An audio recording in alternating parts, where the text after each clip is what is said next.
Hello, everybody, and welcome to Too Weird Didn't Watch, the show where we make fun of movies based on nothing but their weird descriptions. I'm Brantley. I'm Albert. Why do you gotta be that way, Brantley? Why I gotta be what? Okay. I'm being upbeat for the people. The people. The people. The people. The purple? The like 5 people that listen to our podcast. We're gonna advertise. We're gonna blow the doors off this thing. Our podcast has doors?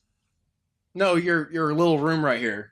I didn't want to tell you ahead of time. I mean, I have been my locked advertisement is a viral, and it involves putting explosives right there by that door. It wouldn't be that hard. I mean, then it wouldn't get locked in anymore. Yeah, there is only the one, so I'm gonna have to find another door to blow off. There's a bathroom door. The first movie for this week is The Aztec Mummy. They sort of did, though, so yeah. There were no bandages. Well, I want to preface this. This is as a result of an interesting detour, whatever, I got into this morning, looking into Mexican B-movies. Yeah, I got that message. So that's why they're Aztecs, is because it's from Mexico. These are from like the late 50s, early 60s. Continue. I'm trying to remember if the Aztecs were in that area. Yeah, they were. Central America. I mean, they may not have been in Mexico. Is North America, sir. But it's close to Central America. It is. I was fact-checking you. You are correct. Move on. Experimenting in hypnotic regression to past lives, Dr. Almada discovers that his fiancée Flor is the reincarnation of an Aztec maiden who was put to death for loving an Aztec warrior. Her body placed at the central entrance to a hidden chamber in the Great Pyramid of Yucatana, where the treasures of the Aztecs were hidden, and her lover mummified, but cursed to remain alive and guard the treasure. So it's the Mummy. Is that the plot to the Mummy? That's sort of the plot to the original, and that is 100% the plot to the new one. Mine is switch Aztec warrior for Egyptian high priest, and you have the remake, the old remake, not the new one coming out. Oh, I was gonna say the one with Tom Cruise. The one with Brendan Fraser. That's such a great screen. The one that originated the whole sand storm thing. So in the original, the Mummy is going for his lover, the reincarnated person, but this is the reincarnated person going to find the Mummy, I think? Is there more? Yeah, there's lots more. With her recovered memories, Flora is able to leave Almada, his wimpish assistant Pinsate. It has all the letters for Picante. I don't know why we can't just call him Picante. Or is it? It's on the screen there. There's like 15 words there. It's the one that's spelled Pincate, but should be Picante. Pincate. Pincate? I's are pronounced E's, A's are pronounced A, E's are pronounced E. Pincate. All right. That's why Spanish is easier than English. His wimpish assistant, Pincate, and her father. Racist. I was just trying to pronounce it the way you said to pronounce it. Continue. We have to get past that name. The whole episode's going to be us debating a name. His wimpish assistant, Picante, and their father to the now skeletal remains of the maiden. Yeah, it's been a while. Attached to them is a golden breastplate with a map detailing the route to the treasure. Is the map on the breastplate? Yeah. So you have to like get in close to the business, and it's like an excuse they had? Or maybe it's on the inside? It's like, I need to find the treasure again, man. What? No, you just found the treasure yesterday. I've forgotten where it is. I need to take the breastplate off. This joke depends on whether or not the Aztecs were like the Egyptians, because the Egyptians didn't care about boobs. I don't believe that. They walked around unclothed on the top. It was hot in Egypt. It's like, screw that. I don't believe that. You believe what you want, Mr. American. I'm reading. As a side note, I am reading a book about Egyptian mythology. It's so much fun. They're really into people ejaculating on stuff. Oh yeah, did you get to Said and Horse? There's some. So this is a super dry book, and it goes into like every single. It's like, well, some variations say this, but then there's this variation. It's I don't care. What was? Tell me a good story. There were like 15 different cults, and they all had their each version. And when one got in power, that was the official one, and then a different cult would get in charge. Then the story would change. Right. The horse thing is his uncle Set is kind of a dirtbag, which happens when you're the god of chaos, the desert, evil, and infertility. And so he wanted to prove that he was bigger than his nephew Horse. So he tried to get with him when he was asleep. And Horus used his hand so nothing happened downstairs. And his mom was like, what? And cut his hand off. And they gave him a new one. Well, in the story I read, she actually told him to do it and bring her the seed. And then she was going to do something with it. It's bizarre. I also recently, not completely unrelated, but read about Baal Peor, which is not, this is not something that they're definitively sure on, but this is a character from the Bible, a god from the Bible, who the theory that I read and several of the legends about him was that he was a god of defecation, and you worshipped him by pooping. So Egypt is fun, man. This was not in Egypt. This was like in Mesopotamia. Because it's Israel and all this stuff. So this is not stuff from the Bible. But two of the stories that were associated with him, there was one about this woman who had said, like, prayed to the gods that she would be healed. And she was. And so as penance, she's like, I don't know which god healed me. I'm going to go and I'm going to do the rites of every single god, whatever they are. And she goes along, does all the different gods and gets to Baal Peor. And she's like, no, no, I'm glad that I'm still alive, but I'm not that glad. And the other one was about a Jewish man who, I think it was a Jewish man, who goes, he's upset about Baal Peor or whatever. He wants to get back at him and, like, deface him. So he, like, poops on the idol and, like, smears it all over the idol's face. And the priest comes to him and they're like, my dude, we've worshipped Baal Peor our whole lives. We've never worshipped him that hard. You're the bomb. That was a little sidebar. That has nothing to do with the Aztec mummy, but I was never going to get to share that story elsewhere. We can talk about the Aztec gods. I don't know about them. They were scary. Well, we'll continue this. To their horror, the party is intercepted by the mummified warrior. I want you to know Popoca. I had forgotten where we were for a while, so I pictured a literal party, and then a mummy showed up. Oh, Popoca, y'all! It's warrior. like the rave scene in Freddy vs. Jason. Okay. It's been a while since I've seen that. They're having a rave in a cornfield, and Jason shows up and ruins the fun for everyone. He is kind of a mummy, isn't he? That'd be a good twist on that. He's kind of a zombie thing. We really need. And he has been mummified, or not literally like mummified, but he's been dehydrated as a corpse before. Yeah. At the beginning of the movie, he's basically I know everybody has had this on their minds, but we really do need a Jason origin story, as we do with all horror icons. We have. His mom was a witch, and that's how he came back to life. What movie is that from? And Jason Goes to Hell. She has the Necronomicon from Evil Dead in her house, and they talk about how the family was a family of witches, and he'd also just happened to be born mentally retarded, and was chasing to a lake. And then his mom went all murder happy. It's not nearly as fun as her eventual spirit brought it back, right? Yeah, that's a weird series. Yeah, they care about as much about continuity as the X-Men do. I mean, I really don't like Jason Goes to Hell. It's a fine movie, but we're not talking about that movie. It's not a good Jason movie. He talks in that movie once, and that's because they had to cheat a scene. They flee with the breastplate back to Mexico City. With Popoca follows. Popoca. That might be my favorite sentence that we've ever read. That's my favorite name we've ever had. Popoca follows. Popoca. Can he be the mascot? Can he be the mascot of two or didn't watch Popoca? Sure, Popoca the Mummy. Yeah. Okay. In the meantime, Professor Krupp, an unscrupulous colleague of Almada's, recruits a gang of thugs who he leads from behind a mask and known only as the Bat. Having read a little bit further, this is not actually in the description, but he's totally a luchador. Makes sense. He I mean, it doesn't make sense, but where this movie's going, it makes sense. He wears a luchador mask, leads his band of thugs, and calls himself the Bat. You ever seen Lucha Lucha? No. It's a cartoon where the world is wrestling. Like Mexican wrestling. And right. they go to a school to become luchadors. Their parents are all luchadors. It's a fun show.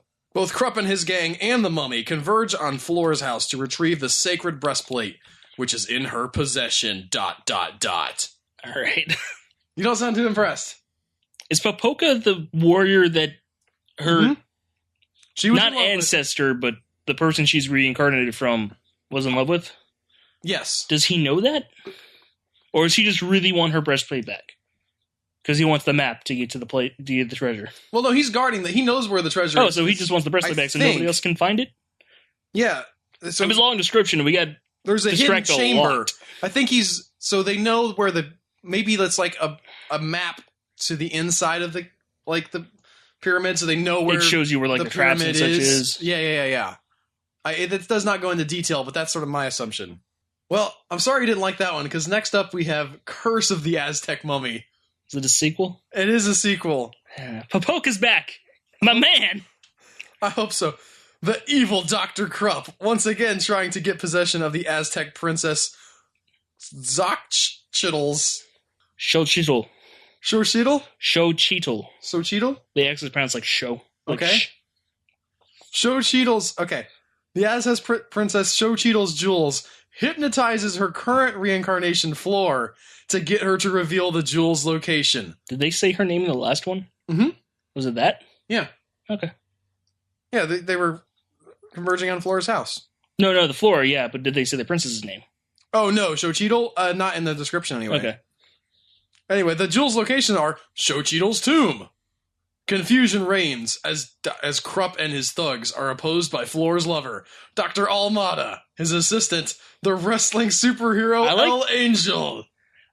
I like how he was downgraded from fiance to lover, since she got her previous incarnations memories. It's like, I'm not going to marry you anymore, but we can still bang. I'm an Aztec princess. That's how we roll.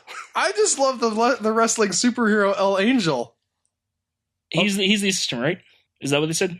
Well, no. So he's helped with Dr. Almada, his assistant, and the wrestling superhero El Angel. Oh, okay. I thought they were the one person, because the wimpy assistant for the last one just on the side was also a Mexican wrestler. He was also a luchador. Like a wimpy assistant the whole time, but actually I was a Mexican wrestler and superhero El Angel. I mean, they're supervillains, so they must be superheroes. Krupp finally meets his match, however, when he comes up against Popoca! Popoca! The warrior mummy who guards my man! Xochitl's tomb. Praise be Popoca. So this is like the same movie again. Only with a new luchador. They just threw El Angel with in there. More luchadors. We didn't have enough luchadors.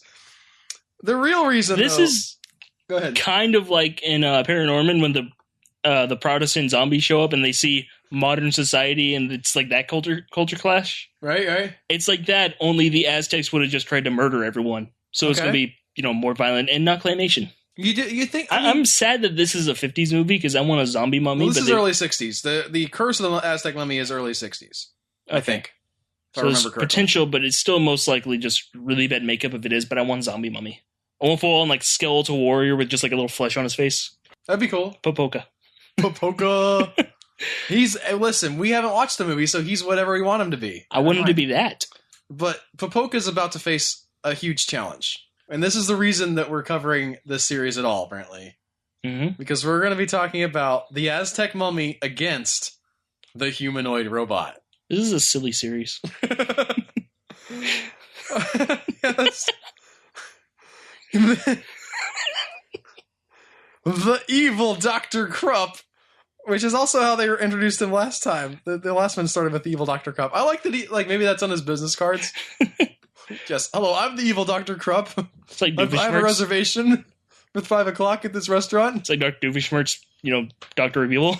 Yes. I got my evilology degree at the university. I never really graduated. I sent away for this one by mail. That's not actually a Dr. Doofenshmirtz.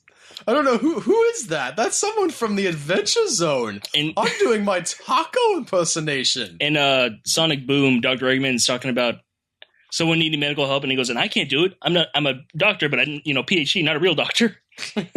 The evil Dr. Krupp, also known as the Bat. Lest we forget that he's also a luchador. They didn't mention it in the last movie. Mexico was awesome, guys. Minus, the gang lords. The image of these guys as luchadors and evil scientists at the same time. He's got the mask and he's got the coat. It's like Dr. McLuchador from Dr. McNinja. Only evil. Is that a thing? That was a really brief thing. That was a previous character that had a showdown with Dr. McNinja, and Dr. McNinja kicked him out because his methods were too extreme. I need that to come back around for the finale. Whatever the finale was, I think it did actually happen, and they stopped making Dr. McNinja. I don't know, a little bit after Dr. McLuchador was when I kind of drifted off and I haven't got back up. I need to catch up as well. Maybe I'll buy the book. That'd be nice to read it. There's a few books, I think. Oh, I know there were. I'm just saying, like, maybe I'll finish off Dr. McNinja. Good webcomic, by the way. Read it. Good webcomic. Yes. I have a speech impediment. Good thing we're talking. It continues its effort to steal a valuable Aztec treasure from the tomb of a centuries-old... They still haven't gotten to that thing? Oh, no. Yeah, first of all, he's still working on it. Secondly, I do have to say the mummy's name, which is Popoca! Popoca, my man! But is the breastplate still around? Is Popoca wearing it? I think it is. No, it doesn't say anything about the breastplate in this one. But it also doesn't say anything about Almada in this one. They probably destroyed it in the first one. And Almada probably died in the second one if he's not mentioned. Or he's just not mentioned. We're just like, everybody's here for the bat. The bat and Popoca. The bat sells tickets. I'm making a Batman joke there. I don't know if that was clear. I didn't get it. Okay, people like Batman movies do well, even when DC isn't really doing well. That's because they generally have a good person playing Batman. True that. They have not miscast him yet. Krupp builds a robot to defeat the mummy, which has so far thwarted his effort. Yeah. It's been 2 movies, and we're on the third, so yeah. Because Popoca is the hero we deserve. He is.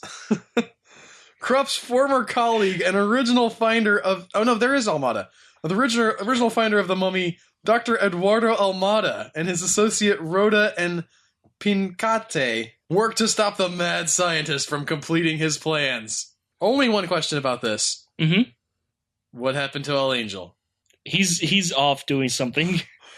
Either he died, which I cannot accept as an answer. No. Or he's off. Well, as long as Popoca, yeah. Popoca? As long as Popoca's okay. Well, I mean, he's undead.